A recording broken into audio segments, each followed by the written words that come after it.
Get ready with me and let's talk about what it's like moving out. Carl G. Bulis. Tingnan mo ako may ilaw sa kapitbahay. Namatay yung ilaw.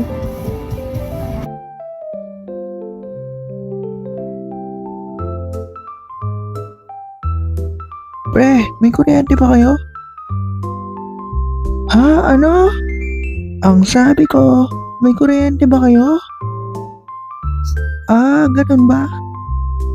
Wala eh. Kayo ba? Madalas din ba mag-brownout sa inyo? Sobrang boring kapag brownout, no? At saka ang nakakainis, kapag nag-brownout dito sa amin, sobrang random ng araw. Bigla-bigla na lang talaga magkakaroon ng problema. Kaya mahirap talagang paghandaan eh. At madalas, pag nawawala ng kuryente, wala ring tubig. Automatic yan.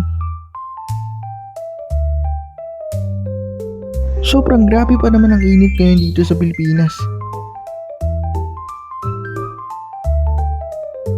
Kaya lagi kami nag-iipon ng tubig sa isang malaking drum. Para pag may emergency, meron kaming gagamitin. Dahil kapag inabutan ni mama na walang laman yung drum o kaya yung mga timba, nako.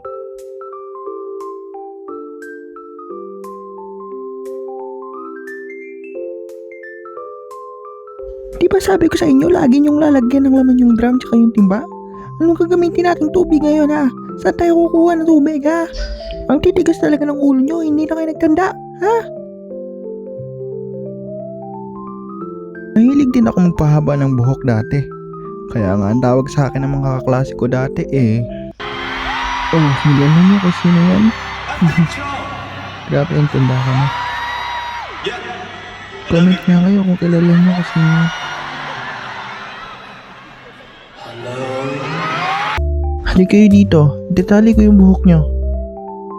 Nagtatali din kami ng buhok. Minsan kung ano-ano pang ginagawa namin eh.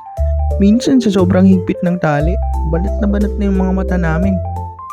Kami na lang din talaga yung gumagawa ng paraan para malibang eh.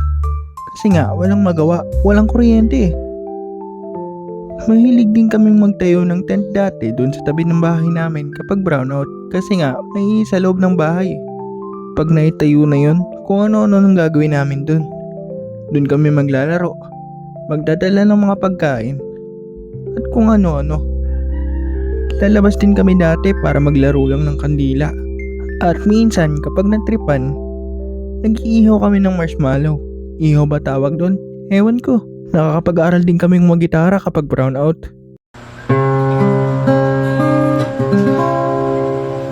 Para lang sa'yo, ang giling-giling ko. Para lang sa'yo, ang giling-giling ko. Mapapaulala,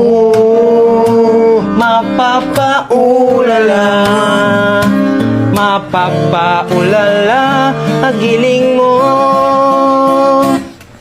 Tulad nga ng sabi ko kanina, pagpasok ng tent, kanya-kanyang trip na.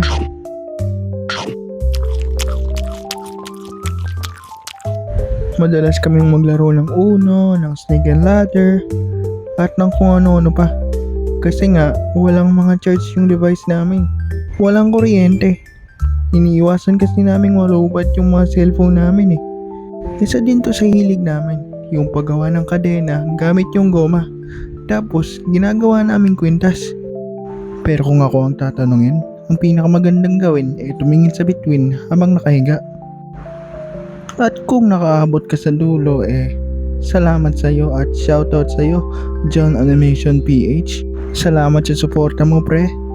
Sana magkita-kita ulit tayo sa next video. Marami pang kasunod kaya abang-abang lang.